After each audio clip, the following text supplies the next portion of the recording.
Right, good afternoon everyone. I'm sorry for the technical delay, but we're all online now. It's my great pleasure to introduce today's webinar, and this is hosted by ourselves, Action Duchenne. My name is Diana Ribeiro, I'm the Director of Research, and today Simon have very kindly given us the opportunity to present on their Utrophin modulation program, on their phase out forthcoming the phase 2 trial, and their current and future plans. So I would like to introduce Glyn, CEO of Summit Therapeutics, and to start off the presentation. Well, thank you very much, Diana, and thank you all for your tolerance and patience in staying on through the slight technical hitches. So we're going to provide an overview of Utrophin modulation, which we believe is a universal treatment approach to Duchenne, and in particular we're going to focus on our phase-out phase 2 Duchenne trial, which we expect to be enrolling patients in the UK soon. First of all, I need to just draw your attention to a legal disclaimer, because our ability to predict the future is as good as yours, and obviously we're all looking forward here and trying to predict what's going on, and so we'll be using our best endeavours to these things, but we just need to be a bit cautious about predicting the future. Summit's a publicly traded company. We're traded both in the US on NASDAQ and the shares are traded on the AIM section of the London Stock Exchange. And our people are located in the UK and the US. We have about 2/3 of the Summit team here near Oxford, and about 1/3 of the team is in Cambridge in Massachusetts. And obviously our Summit location in Oxford is down to our deep and long collaboration on Utrophin modulation with Professor Kay Davis and her team at the University of Oxford. Let me just introduce myself briefly and the two other main speakers today. I'm Glyn Edwards, and I've been in the life sciences industry for more than 30 years and was formerly the Chief Executive of the Bioindustry Association in the UK. And my colleagues joining me, Ralph and John. Ralph is our CMO. He's based in Cambridge. He's a trained paediatrician, was formerly at NPS Pharmaceuticals, and he's got a great deal of experience in the development of drugs for rare diseases. And John, many of you know John, he's our Chief Scientific Officer on the Duchenne program, originally worked with Professor Kay Davis at the University of Oxford, and has since moved into industry, and he's one of the people that's been behind the discovery of our lead Utrophin modulator, SMT-C1100. Our approach to Duchenne is called Utrophin modulation, and just one observation, we don't dose with Utrophin. Utrophin's a natural protein produced by muscle cells, and what we're doing is dosing with a chemical drug, in this case C1100, which goes to the muscle cells to get them to make Utrophin, which we believe can take the place of the missing dystrophin. It's got the potential to slow or stop the disease progression in all the boys, regardless of the particular mutation, because we're not doing anything with the dystrophin. We're substituting a different but functionally very similar protein. And Utrophin modulation could be complementary to other approaches, for instance to exon skipping or the nonsense mutation or several of the other interesting approaches that we're all excited about in the treatment for Duchenne. But first of all, it's early days yet. The first thing we need to do is show that Utrophin modulation works on its own, and that's the basis of our phase-out study that we're just starting now. So, we believe very strongly that Utrophin modulation is a very promising approach to Duchenne, and I'll turn the talk over now to John, who's going to talk a little bit more about the science behind it. John. Thank you, Glenn. So dystrophin and utrophin act in the muscle to maintain the integrity of muscle fibers, but at different time points in the fiber's life cycle, and I'll come back to that in a minute. So dystrophin and utrophin function by acting as molecular shock absorbers, and the trampoline in this slide is a good analogy to what dystrophin or utrophin are doing in muscle fibers.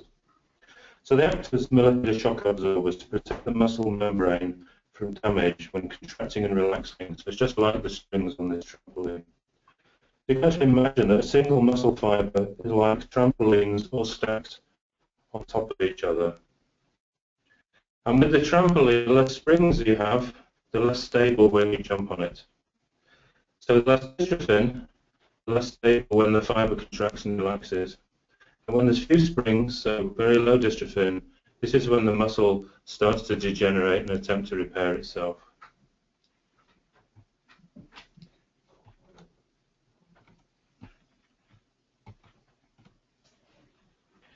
So fortunately, utrophin protein is functionally and structurally similar to dystrophin protein. So utrophin is naturally occurring, and its function is not affected by DMD. So utrophin is working the same in DMD boys as in anyone else. Now, on this diagram, on the top row, in the developing muscle fiber, which is not affected by DMD, utrophin is present, attached at these very specific points. So the little red dots that are on the fiber. And now as this muscle matures, the utrophin protein, or the utrophin gene, is turned off and is now replaced by dystrophin protein at these same binding sites.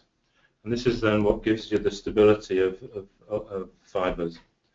However, in DMD, utrophin is present still when the fiber is young or it's repairing. So again, you get the occupation of these sites. But when it's naturally turned off, because there's no dystrophin protein now to bind to these same sites, then the fiber goes into this degenerative process. So our aim is to keep utrophin on for the life of DMD-affected muscle, which will result in functional fibers, and to do this, we aim to do this using an oral utrophin modulator.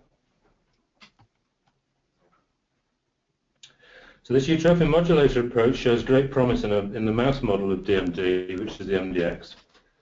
So dosing the MDX orally with smtc 1100 for a few weeks, we have shown the ability to increase utrophin levels in muscle fibers, resulting in reduced pathology and improved muscle function. So what's actually shown here in this slide is a test for forelimb strength in the MDX mouse model. So it shows here an MDX mouse which has been treated with a daily single dose of smtc 1100 for a few weeks, can now grip as well as a normal mouse, so protected against loss of muscle function, even though they are still dystrophin deficient. We've also shown our utrophin modulators can increase utrophin levels in cells from patients with DMD. So that brief view of the utrophin biology, I'll now pass this over to Ralph to discuss the clinical trials. Thank you, John. Good morning, good afternoon, and good evening. Before discussing the clinical trials, I'd like to thank the many charities who have supported the development of SMTC 1100. We are very grateful for their support.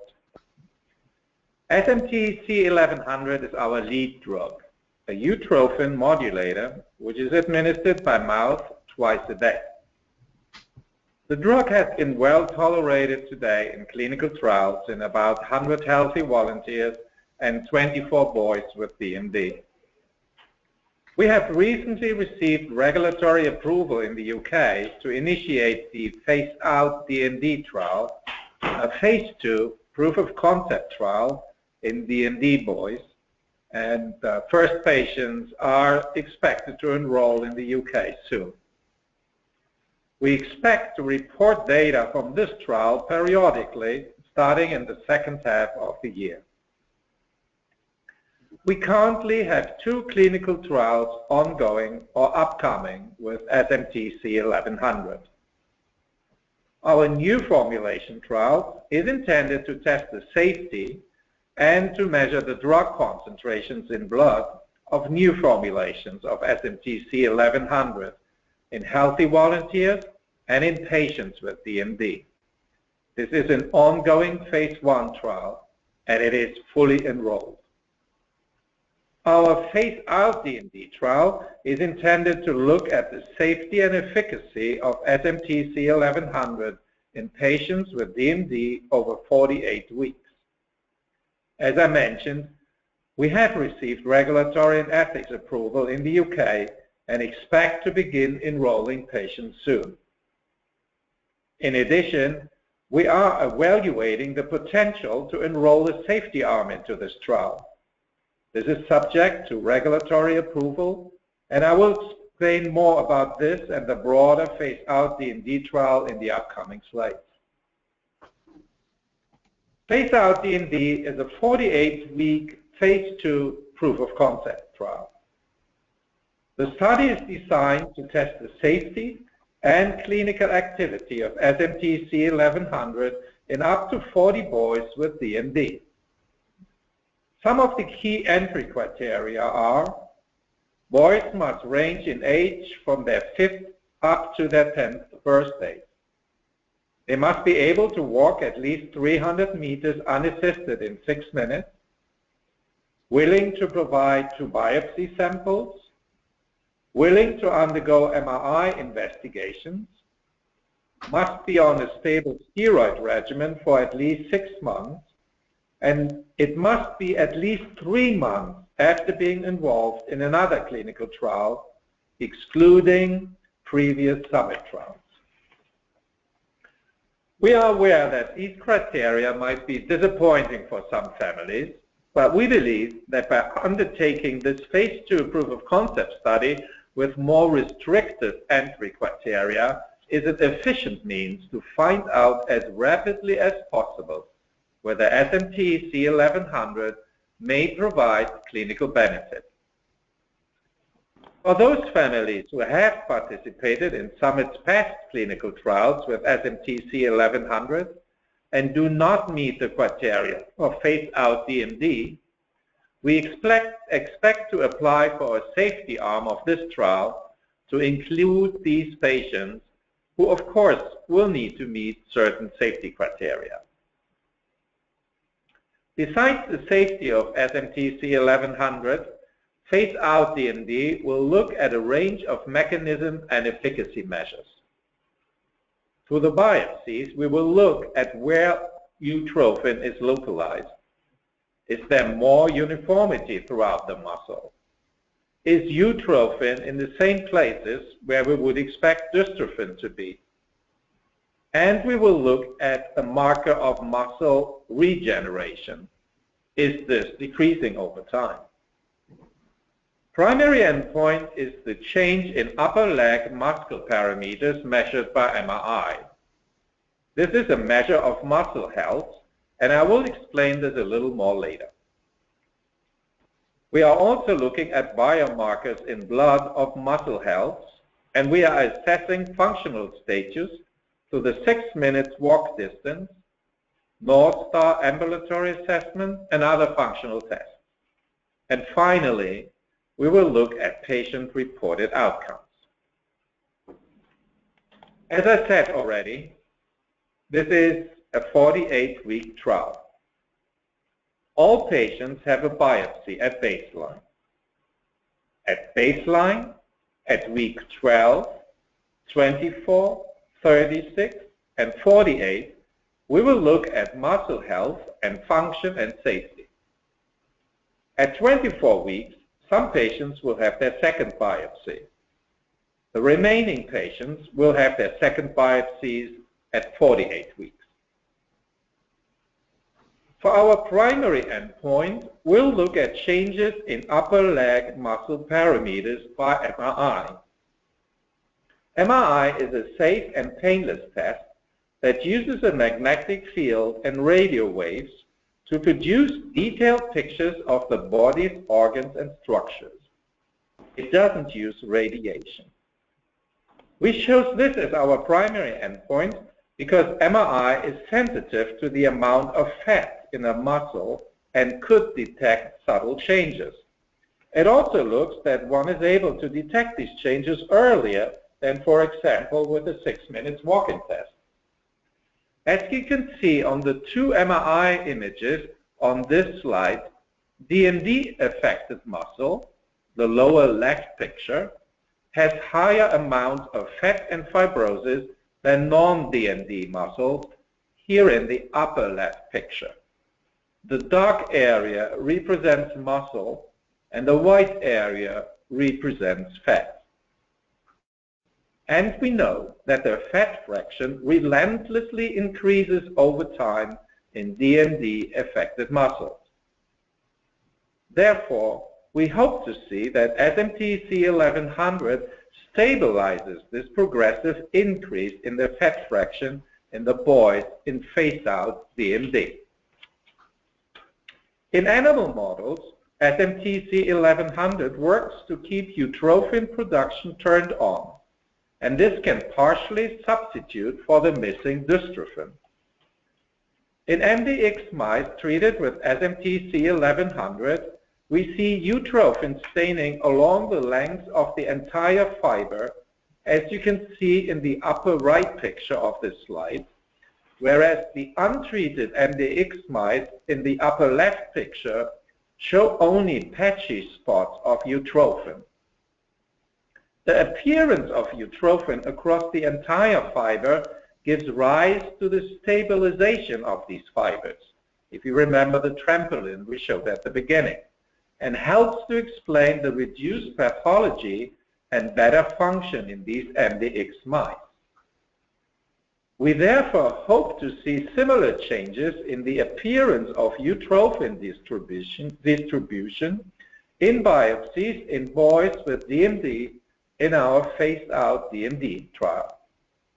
If we see this, we know that utrophin is able to take the place of the missing dystrophin.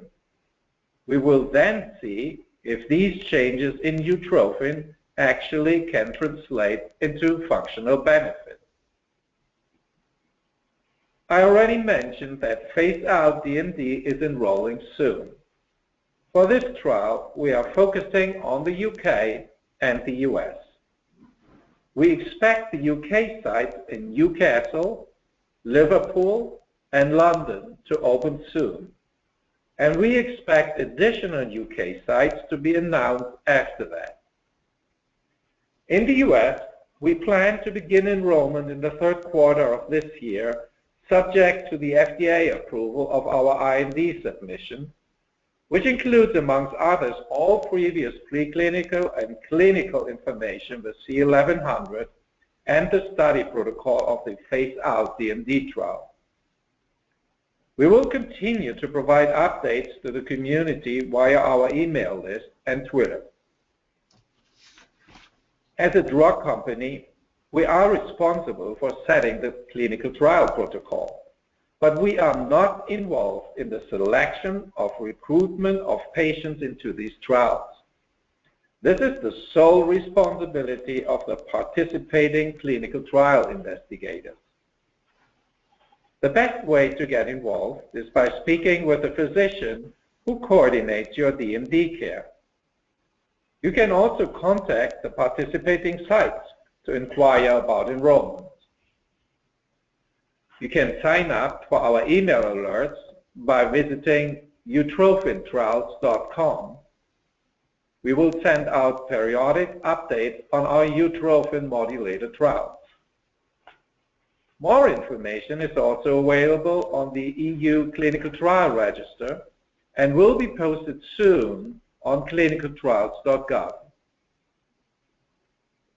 If we are successful with phase-out DMD, we would expect to run a larger global registration trials with many more sites.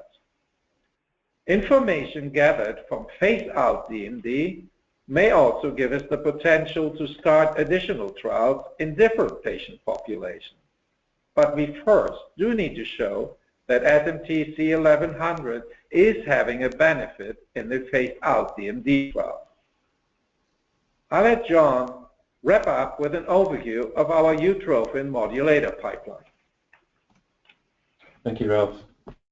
So we believe utrophin modulation is incredibly promising in DMD, and we believe smtc 1100 has a great chance to make a difference for patients living with DMD. However, to strengthen our leadership in utrophin modulation, so increasing our chances of success, we have additional oral drug candidates following behind smtc 1100. As you've heard before, we have so-called second-generation molecules which are similar to smtc 1100, but they have more favorable pharmaceutical properties, and we have recently published very encouraging preclinical data to date showing enhanced disease-modifying activity of these molecules in DMD mice. But there is also parallel development of future generation molecules.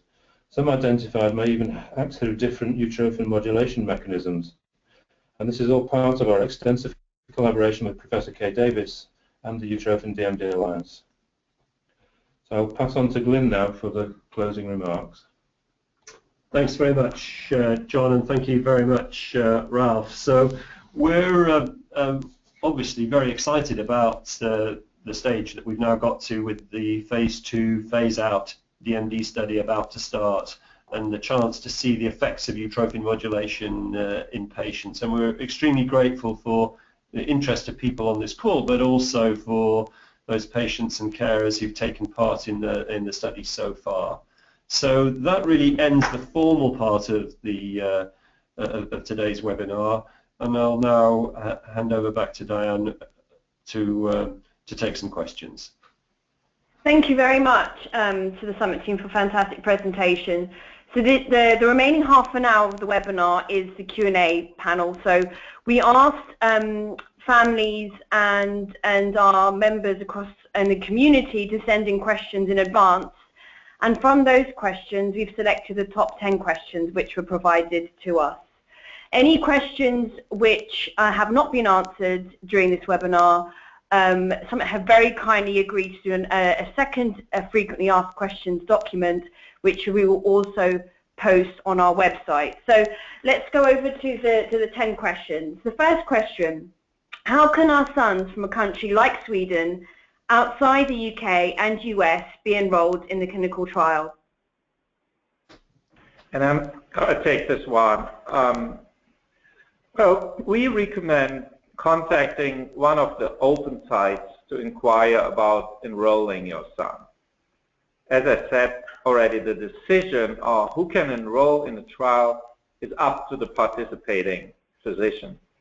And keep in mind that this is a small trial. We're only enrolling up to 40 boys, and study compliance will require frequent site visits and overnight stays.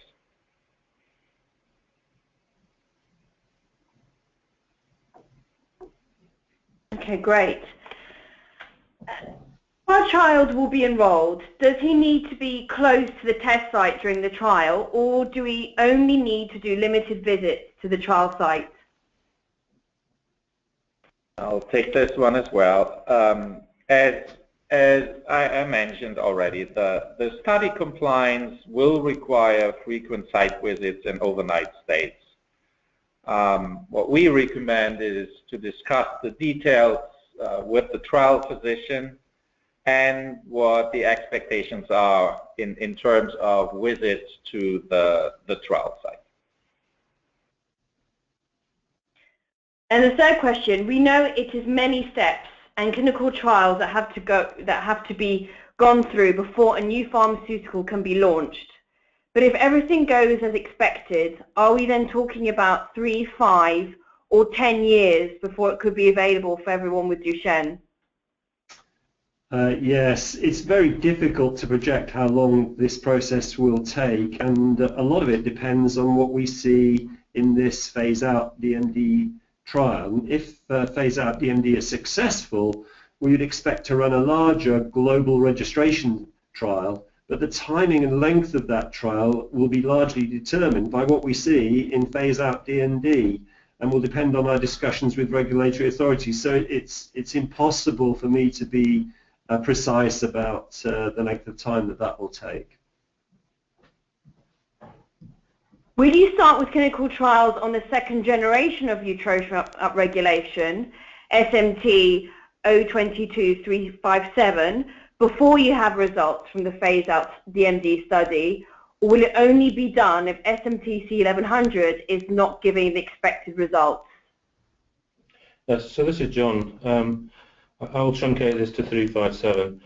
So 357 is one, as I've already said, is one of a number of utrophin modulators which are in development, and we expect to advance all the utrophin modulators dependent on the data that we get, independently of any of the results from the trials with SMTC 1100.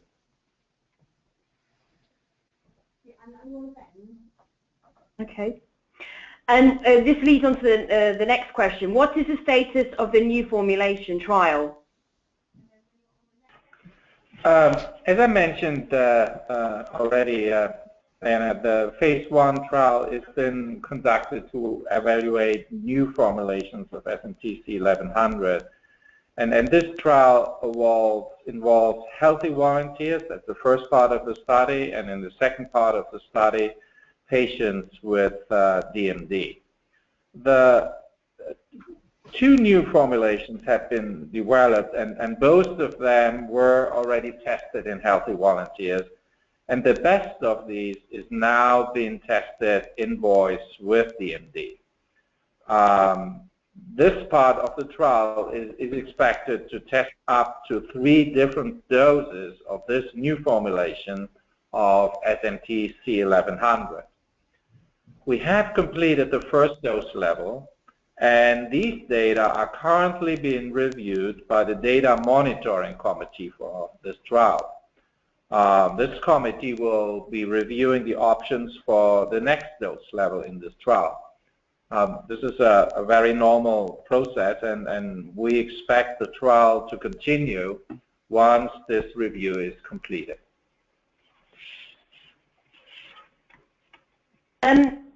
Will the new inclusion criteria standardize the particular regime of corticosteroid allowed for inclusion of candidates? This is quite a long question in several parts. Were patients who have been determined to abstain from steroids be considered as candidates? Will changes in steroid doses due to weight gain be recorded and plotted? Will the individual's baseline in the control be effectively looked at, or will there be placebo group 2? Finally, if stable steroid treatment and also modifications are included, will diverse steroid regimens in candidates not be considered confounding? Okay, that's a long question. So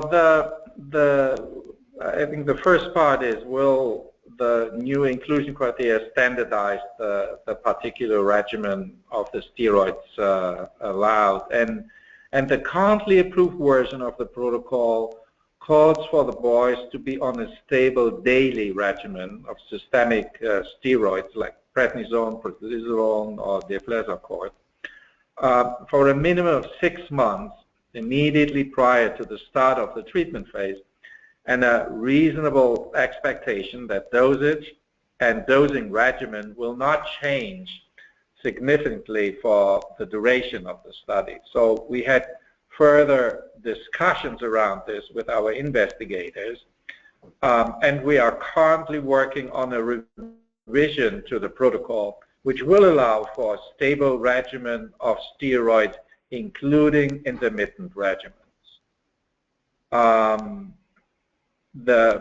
Were patients who have been determined to abstain from steroids considered as candidates? No. Patients who are not on steroids will not be eligible for phase-out DMD. And will we, the changes occurring in the steroid dosing, weight gain, be recorded and plotted? Yes, we'll keep a record of steroid use and also of weight for all the boys in this trial. And the individual's baseline, is the control effectively, or will there be a placebo group? This is an open label trial, meaning all boys will receive CMT C1100, and there is no placebo group. So what we're going to do is we monitor the change in the boys from their baseline. So every boy has their own baseline, and then we see how all these parameters change compared to their baseline. And then the last part of the question was if stable steroid treatment and also modifications are included. Will diverse regimens in candidates not be considered confounding? And as I said, we will keep a record of the different steroids and the different use of the steroids for all the boys in the trial, and we'll be able then retrospectively to look back to our data to what extent there could have been an effect. Thank you. Okay. The seventh question, will diet be prescribed again? Will exercise physical activity levels be standardized or compared, giving the primary outcome measures? Yes, the answer is yes. Boys and their families will consult with a nutritionist who will prescribe a balanced diet. And in addition, the boys must take SMTC 1100 with a small glass of full-fat milk. For the exercise and physical activity levels, they should be discussed with the participant trial physician. What are all the side effects observed in the earlier trials? Are previously treated boys to be exceptions to the exclusion criteria? Well, SMTC 1100 up to now has only been studied in small numbers of healthy volunteers and DMD boys for a short period of time. So we only have limited information so far. But in these initial studies, it has been generally well tolerated with no serious or severe adverse events observed. Thus far, the most frequent observed adverse event is pale stools, which we think is caused by the unabsorbed drug, and we have observed stomach pain and diarrhea. SMTC 1100 overall has been well tolerated in the longer term studies, which we have conducted in several models of animals. But patients who have previously participated in one of Summit's trials with SMTC 1100, they could be screened for eligibility into the phase-out DMD trial. We are aware that some of these boys, they may not meet the in- and exclusion criteria because, for instance, they are older than 10 years, and therefore we are exploring means by which to enroll these patients into a safety arm of phase-out DMD. For this arm, the trial physicians, of course, will need to ensure that your son can safely participate in the trial. Thank you. In the January press release, it said Summit were exploring means by which to enroll patients that had previously participated in the other trials but do not meet the current criteria. Is there any update on this, or what are the next steps for these patients? Well, as I mentioned already, we are exploring means by which to enroll these patients into a safety arm of phase-out DMD. For this arm, the trial physicians, they will still need to ensure that your son can safely participate in the trial. So it's not an unlimited enrollment that everybody will participate. So there are certain safety criteria which have to be met. not efficacy criteria. And we do not currently have regulatory approval for the safety arm. So we currently don't have this, and we will update the community when we have more news on this to share. I would recommend that if you're interested in this safety arm, if your son previously has participated in a summit trial, that you sign up for the clinical trial alert at utrophintrials.com. Would it be possible to ask if there are any plans to trial the drug on patients with Becker muscular dystrophy? It's feasible that utrophin modulation has the potential to be effective in patients with Becker muscular dystrophy. We know of examples of when utrophin and dystrophin can be binding simultaneously in muscle fibers. And so I think we would eventually like to study utrophin modulation in Becker's. But our immediate priority is to show efficacy of smtc 1100 in patients with Duchenne. And the last question, what can parents do if they are told sites are no longer recruiting? Well, this is a small trial. We realize these are only 40 patients, which we expect to enroll both in the UK and in the US. So what we would recommend is if the local center can't enroll any more patients, that you contact any other of the open centers closest to you and see whether closer to you whether they are be able to enroll. Okay. So that was the last question from the questions and answers that you submitted in advance of the webinar. I have, during the webinar, I've received many more questions, which we will include in the frequently asked questions document. And as you know, the webinar is being recorded, so we will automatically download the file and post it as soon as the webinar is concluded. So for those who haven't been able to log in, it will be available on both our website and the Summit website as well.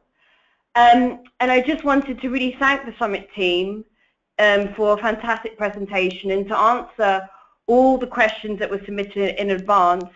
And to the patience of everyone, apologies for the technical difficulties and for the webinar starting late. But if you have any questions following the webinar, do get in touch with me directly. My email address is diana@actionduchenne.org. But thank you so much for logging in today, and I hope it's been a useful webinar, and thanks again to the Summit team.